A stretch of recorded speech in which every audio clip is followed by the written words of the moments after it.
What is up, ladies and gentlemen? It is your boy Fender trying to come off of the strep throat. I've been out for a couple days now, but hopefully my voice doesn't sound too choppy for you guys. Just wanted to pop in here and welcome you to the 7th installment of Rally Dispatch, your reliable news center for all things Rally Esports. On that note, let me fix my light real quick. There we go. A new episode will be dropping every other Sunday, so make sure you turn on that notification bell to stay updated. As always, you can count on 3 updates every episode. A reminder of all of our socials and connections so you know where to find us.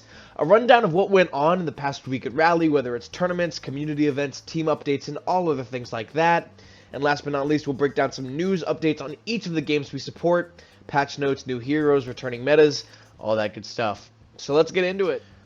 Socials. You can find all of our socials here. Maybe over here. Oh, could be over here. Or is it over here? Who knows? Ooh, magic is happening around me. But in all seriousness, of course, we have TikTok, Instagram, Twitter, Twitch, Facebook. Please check us out. We want to keep you guys updated on everything that's going on at Rally so you guys don't miss out on anything.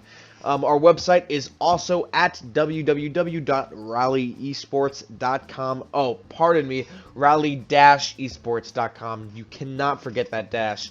Of course, all the links are in the description as well. Please follow so you don't miss any updates. Previously at Rally. Call of Duty signups for our October 30th Homefront tournament just ended, but if you missed it, don't fret. Contact a GM now to see if they can do anything about it. Overwatch. Right now we have a Homefront tournament scheduled for November 6th, with signups ending October 30th. This is still up in the air because we don't have a ton of signups, so please give our Overwatch commissioners something to do. And of course this is only in the script because Denade, who writes the scripts, is the frickin' Overwatch commissioner. So, yes, please give Danae a job. She doesn't have one at the moment. Valorant. We had our Valorant tournament this past week. Matchups were insane. We had the Crusaders versus Pograts and the Rebellion versus the Thieves. Crusaders and Pograts had a great first map. 13-11 Crusaders win. But Pograts had an unfortunate DQ due to an unapproved sub at a higher rank than the player being replaced. Rebellion versus Thieves was a rough first round, 13-1 for the Thieves, with Rebellion forfeiting the match due to a player being unable to play, and Thieves moving on to the final. The final was Crusaders versus Thieves. First map was a sweep, 13-0 Thieves. Second match, Crusaders rallied, but ultimately went 13-4 for the Thieves win. League of Legends. As of the time of this recording, we have a community event coming up on the 24th. That was 3 days ago. That was our first league event, so we really wanted everyone to come out. And of course, they did. We were, of course, channeling our excitement for Worlds. Faker popping off as always. The Demon King in Korea over there. But yeah, in all honesty, thank you guys for showing out at the League of Legends event. I know I was checking it out on our Twitch. So yeah, thank you guys for showing out, and we of course want to do more in the future. So stay active. Rocket League. The Rocket League scrim this past Wednesday was a fun practice round between Reapers and Crusaders. It was a best-of-7 match, with Reapers taking it 4-0. Other events. Staff game nights are still happening semi-regularly on Tuesdays. Please follow our Twitter for any and all updates regarding that. The Extra Life charity event was on the 17th, and we raised $300. There were some great moments throughout the stream, so if you want some laughs and memes, hop on over to our TikTok. Shout out to Gasserton, the editor responsible for our TikToks, for cramming as many memes as they did in under a minute. And of course me, I'm on the TikTok team too. We now have a wider selection of masks in the Rally store, so take the chance to be safe and stylish and cop one of those right up here. This is the website, guys. Go check us out. And, of course, it'll also be in the description. Game news. Call of Duty. You can bet that Vanguard's release will be covered in the next episode, so this one will just whet your appetite a little bit. We have some classic Halloween vibes going with the Haunting Warzone event, which came out on October 19th and features the Ghosts of Verdansk mode. Here, players turn into ghosts when they die, but can revive if they collect 3 souls. This mode has a fear meter that you have to try and keep down. And unfortunately, no gulag. Valorant! We thought the last chance qualifiers would have been finished by now for VCT 2021, and all 16 teams in the bracket have been locked in, but there was an unspecified delay for NA qualifiers, so we won't know who takes the last spot until October 31st. Until then, here's what we know. Gambit eSports qualified automatically by winning Masters Berlin. Sentinels and Team Envy qualified through NA circuit points.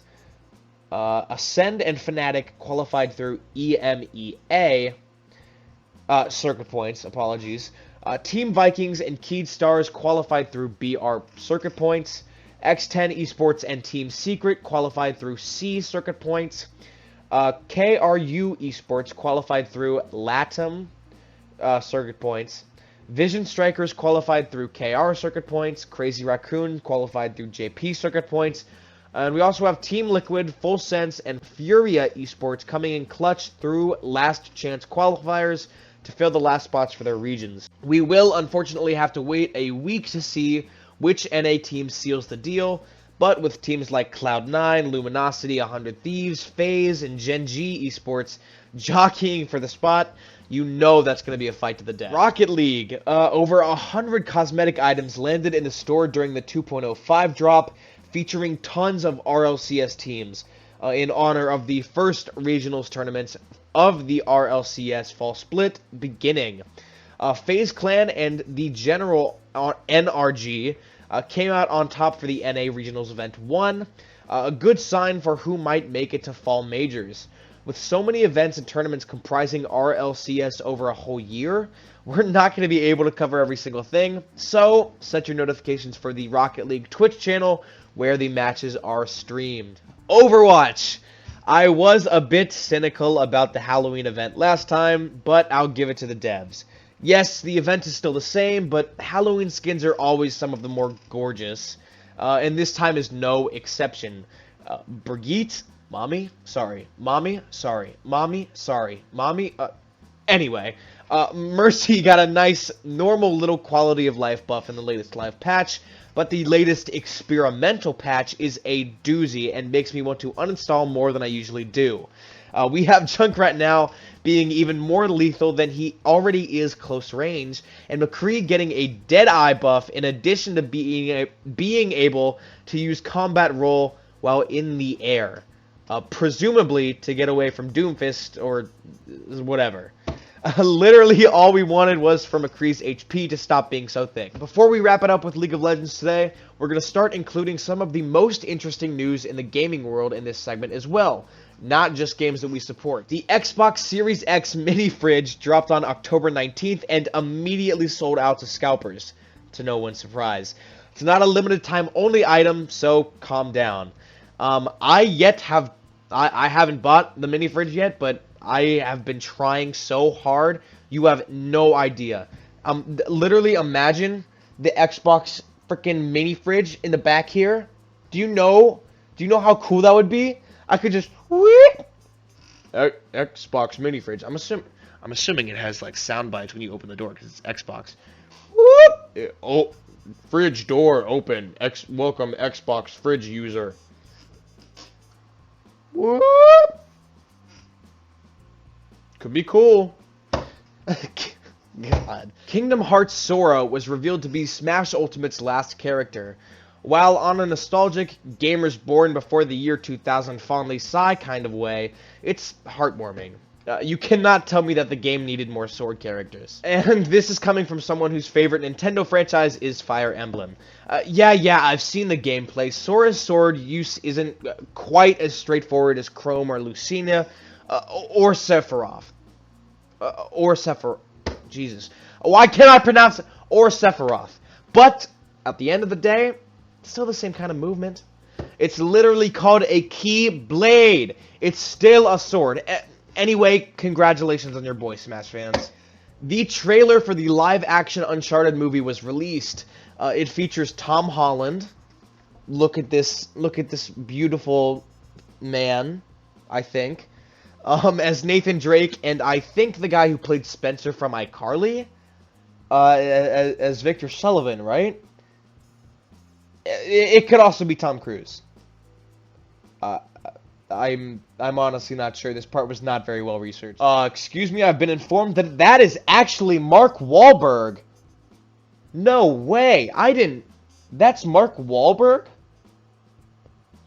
Anyway, the movie is set to release on February 18th, 2022. And finally, our League of Legends category. With Worlds still going on, we'll give it to Skatinos today for a recap of the last 2 weeks of this tournament. Skatinos is one of our league casters, and I love the guy. Hey, it's Skatinos here for the Worlds update for League of Legends here. We left it off at right heading into group stage here, that with groups we had absolute bangers of some games. Group A, we had a three-way tie that ended up leading to NA having a quarterfinalist once more, and once more that was C9. Damwon Gaming, Kia was able to lead the group quite handedly though, that they went 6-0 through the groups and they just completely dominated, but C9 were able to take over Rogue and FPX to be able to get that second seed out of Group A. Group B, we had another close one here. T1 and EDG were the teams to be able to make it out. Detonation Focus Me, unfortunately, was bottom of the barrel here, ending 0-6 with 100 Thieves going 3-3. But T1 and EDG were able to edge things out in Group B. Group C, we had RNG and Hanwha Life. This was, again, a little bit closer. RNG and HLE ended up tying and needed to see who would end up taking the first and who would end up taking the second seed for that group. RNG was able to beat out HLE to get that lead. PSG Talent and Fnatic were at the bottom of the barrel there. Fnatic being able to at least scrape together one win here.